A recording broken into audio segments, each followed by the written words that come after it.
Ah, hi everyone. I'm Lily. I'm an alcoholic, person in recovery, person in discovery, person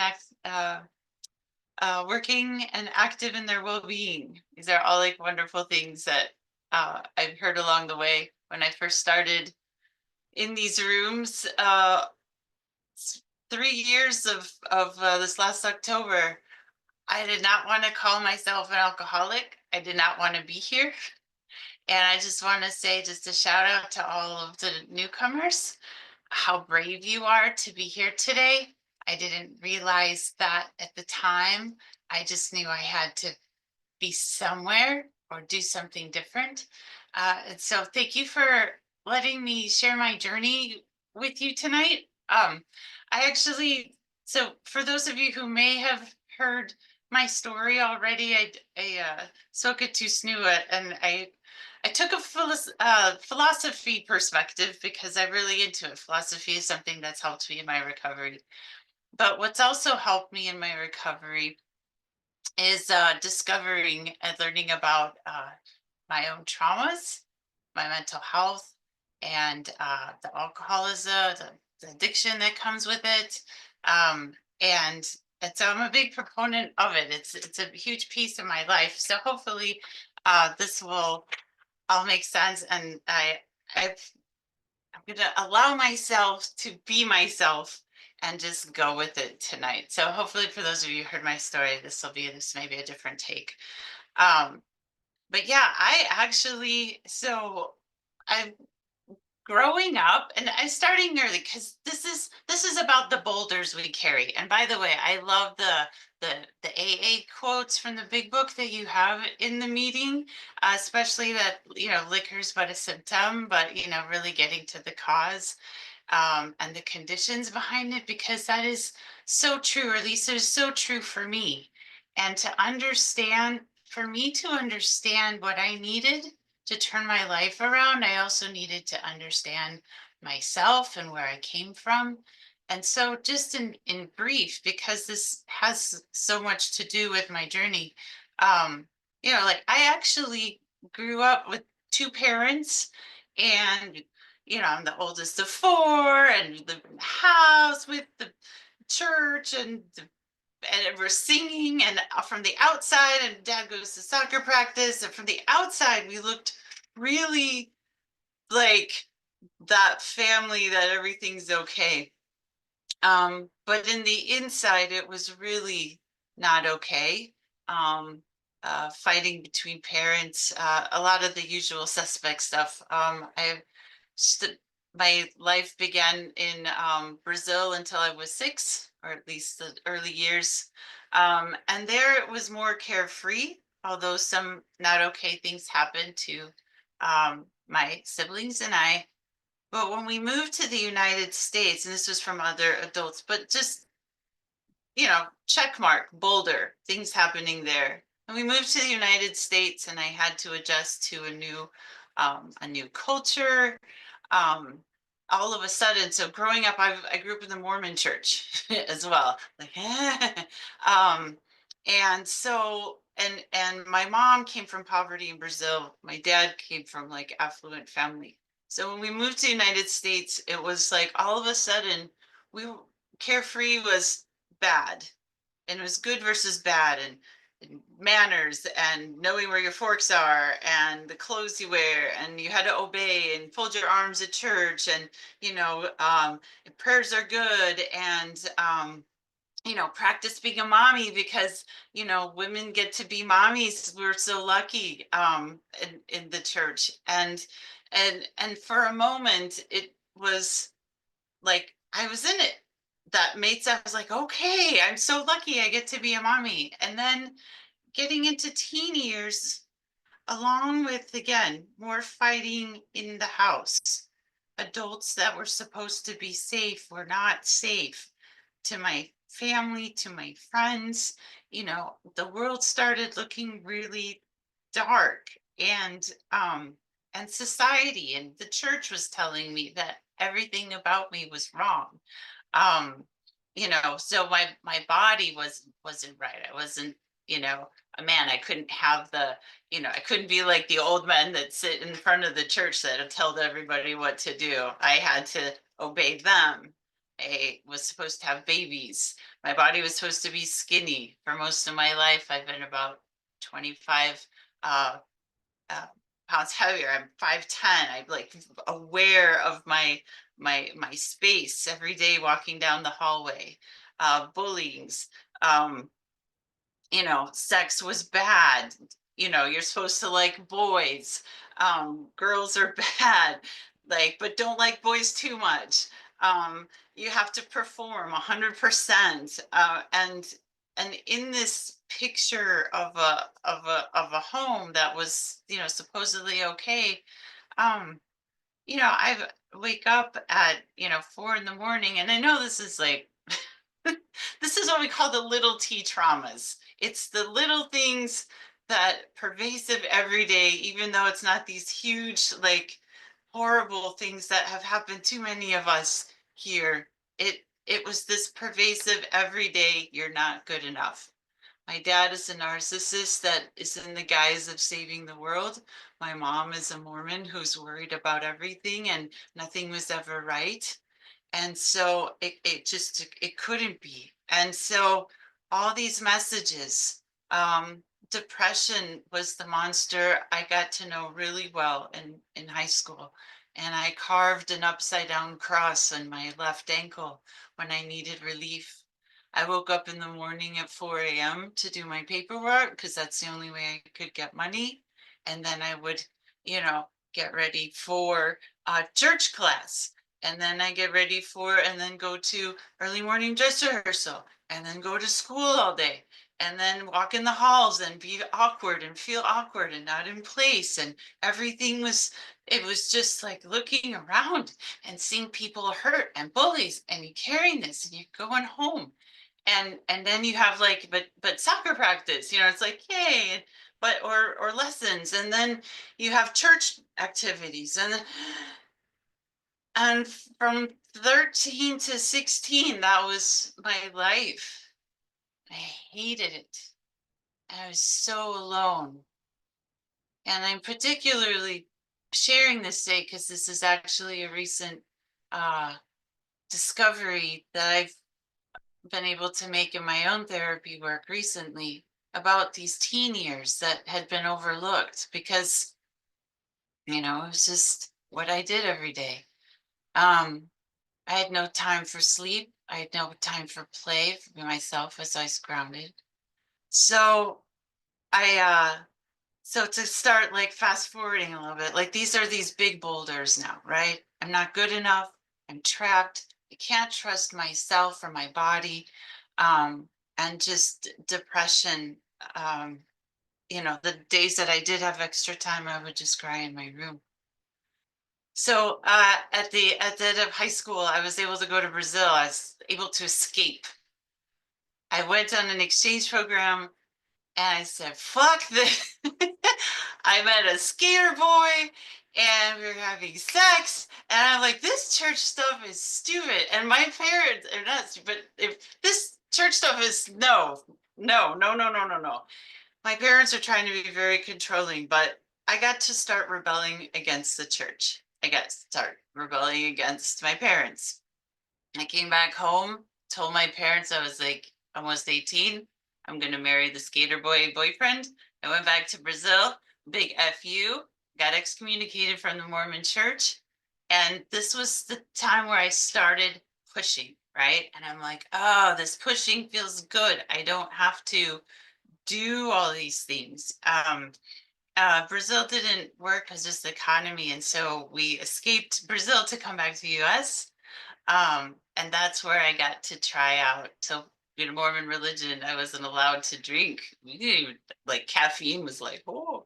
Um, but that's when I started like using drinking, hallucinogens, soapy pot, weed, right? And all of a sudden I was like, this is amazing. And this world. And so like I didn't even get started as a late bloomer, not until I was 18. Um, but that's how I first dabbled into it. And the depression started going away and life started being fun, and all of a sudden I could do all these things, and I felt like a part of different groups. It life made more sense. But with the drugs too, a lot of moments of like connectivity with the world, although not realizing I could do this on my own. I can connect it with life in life's terms now, but I didn't realize. I thought I needed something else. But at the same time, I was looking at humanity and how people were still hurting each other. And I took a big nosedive, and I had to escape one more time. So now I'm carrying all these boulders, all these hurts. The depression hasn't gone away. The beliefs, negative beliefs haven't gone away. My first 25 years, 20 years is just all um, carrying these big boulders. And so I realized that I couldn't handle society anymore. And I went to I I was like, this is horrible. I need to escape. I can't escape myself. I can't escape humans. And so I went to be homeless and just die in the beaches of Santa Monica. And I feel like this a little bit right now because like Nika's there today. She's got showing pictures, Third Street Promenade, and just like, ah, I slept under the pier. I spanged on the promenade. We squatted in houses. I tried all the drugs, almost all the drugs. I say like that. Um, it was a really cold winter, and um, I got addicted to crack. I didn't care anymore. It just didn't matter. Um, so you know, like this world's shit anyways, like whatever. Um, I was just gonna live like in the moment, squatting in um all the different places, parking garages, sleeping on concrete. Um, because the hurts were too big. I just needed to numb and escape. Um, I ended up going to San Diego where I accepted I was a gig, accepted to transport humans across the border, Mexico border. Um, to, I mean, I needed money to be out of the rain, and I needed money to to smoke crack and do anything and drink and whatever. And I got in trouble. I got detained, and that's probably one of the best things that ever happened to me. I sat in jail sobering up for about 4 days. And I realized like I am part of the fucking problem. I I don't know what happened, but sitting in jail right now. And talk about trapped. Like I'm literally trapped. Um Thankfully, uh and recognizing my own privilege from my family, being able to have bail and get out, and start my life. They dropped the so many counts against me, but they dropped it to probation, and I had 2 years probation. I had dirty drops. That was like, okay, I can't. And this now, what was the escape from the sadness and the mental health pieces was now just trying to escape from the addiction while holding all the mental health pieces and being mad and sad and walking try talking to myself out loud, like trying to convince myself, that if I have one more dirty drop, I'm gonna, not, I, I'm gonna be in jail for a long time. So I stayed down. Literally, I laid on my floor, and I stayed down on the nights, and I was able to slowly get away from that habit. I lived far enough that like a mile and a half from where to get it, that I um it was okay, and I decided to take a class in college. I always wanted to take philosophy. I needed to do something while I was in probation. I met a friend there who was 5 years clean and sober, and I didn't want to do the program because I didn't want to have anything to do with God. Like that was bullshit. And I thought the program was like AA was about, all this, the God stuff. So he helped me and talked me through, and I was able to make it through probation. I was able to get a graduate philosophy degree. I started back. He helped me through his own way in the program. So okay, so that's like the first 25 years. I have 49, and that stopped my crack addiction. Although even talking about it, I get weird physical, like, just the sensations I can feel in my body, and it's been so long ago. Um, but I still carried all the hurts from when I was little. I still carried the depression. I still carried anger towards the world, towards myself. Um, so what I did is I just kept drinking. I figured out like if I could just numb myself, I'll just keep drinking, but I'll make it fun. So I went to school and university philosophy, and because that's where you could drink beer and talk about life, man, and smoke all the pot and that you want. But then I graduated. I'm like, what am I going to do with that? And I ended up going to Thailand and teaching English. But there, I really felt very much alone, and feeling alone has been also another big theme in my life. Just never really connected. So I drank really hard there to the point where I came back and I was like, I think I need to go to AA. And I stepped into a in-person meeting in my hometown. It's just like, nope, like this God thing. I cannot like, and how many people walk into AA? I'm just so thankful for secular. Just how many people walk into AA and walk out and don't get to live the rest of their life, you know, and for the sick and suffering who die every day.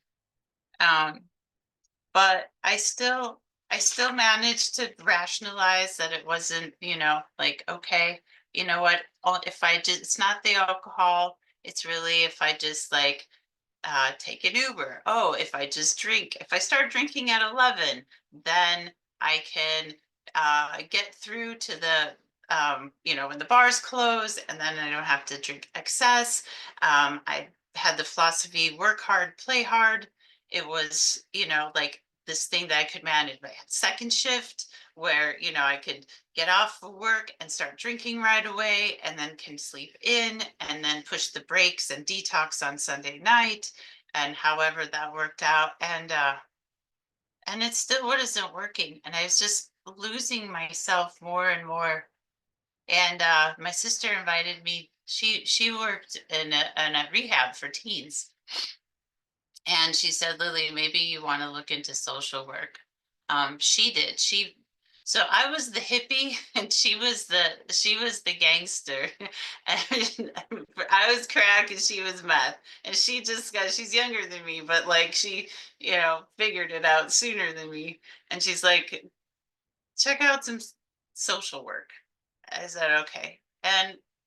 But I just kept seeing these kids come in, and so again, do it the work hard, play hard, right? So like detox Sunday night to make sure I was at least present to be there for these kids as I'm trying to figure out how to help myself.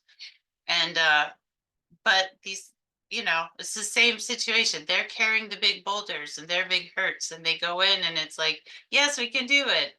And then they would leave and come back because the life that they lived, the environments weren't conducive. And they were just kids, just like we were all once kids. Um, so I guess all in all, I I did, I went back to school for grad school. I feel like this is good. And then I went to school and I did this other thing. But At the end of the day, um, I believe that, it wasn't the alcoholism was a symptom.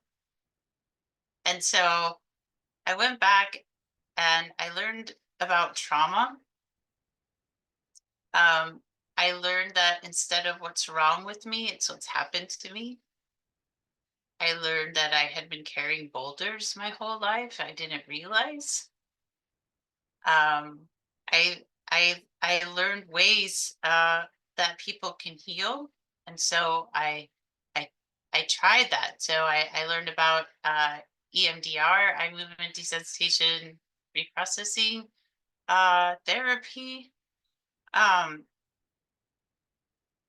which I know is for those who may know it may it's a trauma therapy. But what it did was I went in and tried to heal the present by healing the past. I don't know how else to say that. Um, but I started 2 years before I came into these rooms. And I guess the point is this. Um, the therapy helped. It helped heal some of the boulders from the past. It healed my perspective. It changes the perspective of um, like parents fighting and feeling like it was my fault, their continual disapproval, um, the negative beliefs like I'm not good enough started turning into like I'm okay as I am, little bits at a time. I'm trapped and I can't trust myself still lingered in part because I kept drinking and I felt like a fraud. Um, Depression went down a little bit, but at the end of the day, COVID happened in 2020. I had a heart attack, two heart attacks in 2021, and I couldn't stop drinking. I ended up in the hospital again because I had blood thinners and alcohol. I couldn't stop. It's one thing when you're like, woohoo, this is fun, let's keep going. It's another thing when you try to stop and you can't. And I was trying everything and nothing worked. And I would literally drive around my town with my car to like after work so that because I didn't want to drink, but I would always pull into the liquor store, one of the many that I have placed over, so I don't always go to the same one. Um, and at the end of the day, I couldn't do it by myself. And I called my sister and she told me to go online. And from that point on, I was I was told about secular. Or like there was a place called Free Spirits in Chicago. And I was like, no way. And Jeffrey Munn, Staying Sober Without God, for those of you who are not familiar with it, the 12 practical steps.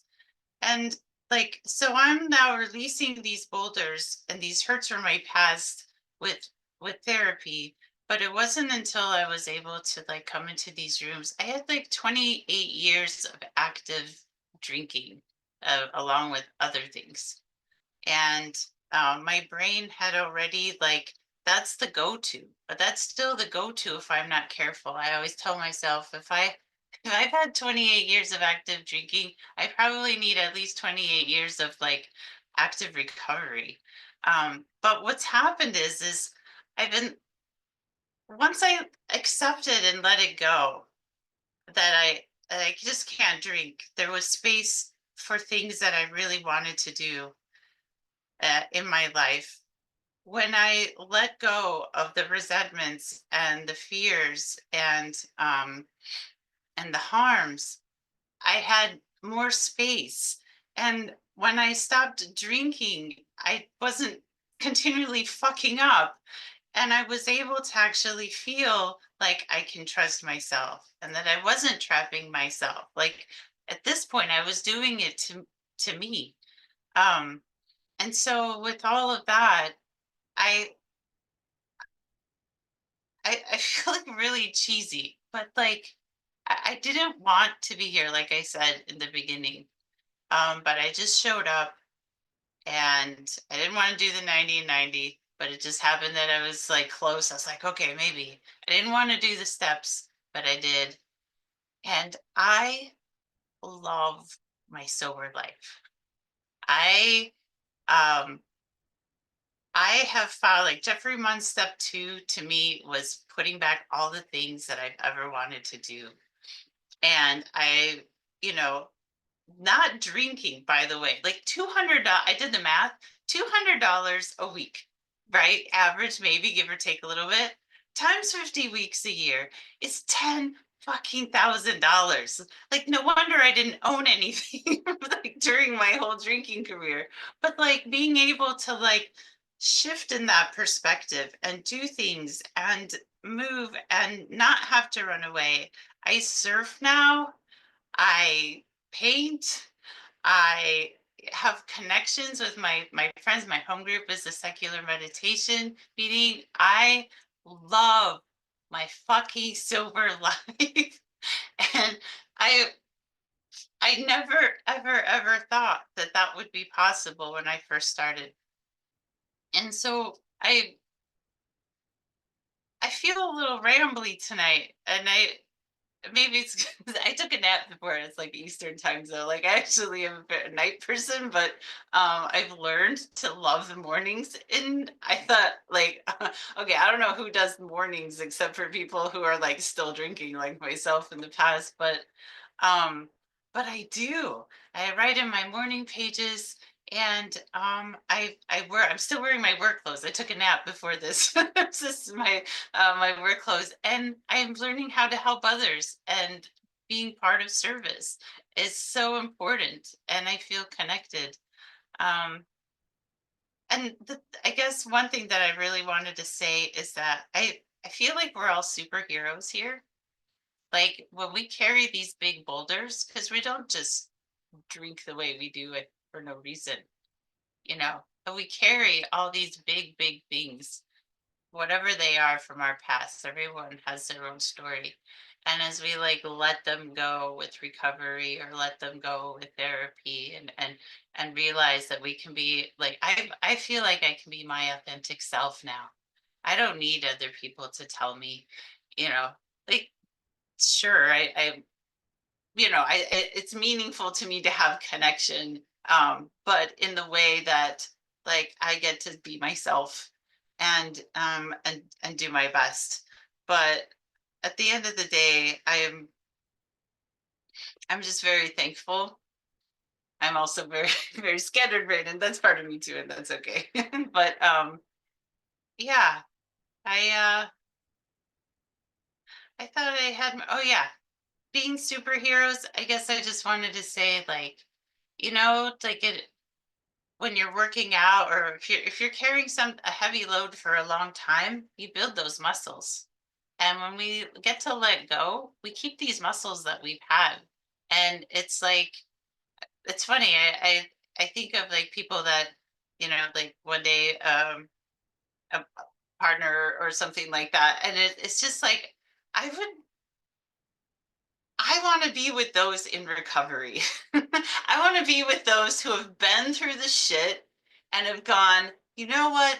I'm going to do something different now. And I'm turning my life around. And that I can let go of the boulders and keep all the stuff and everything that I've learned and experienced as just a part of me and to who I am, um, in this present moment. And that's who I'm trying to be. And I thank you very much for letting me share this my story with you. And I guess I could leave it at that. I think that's probably like time for shares afterwards or whatnot. But thank you.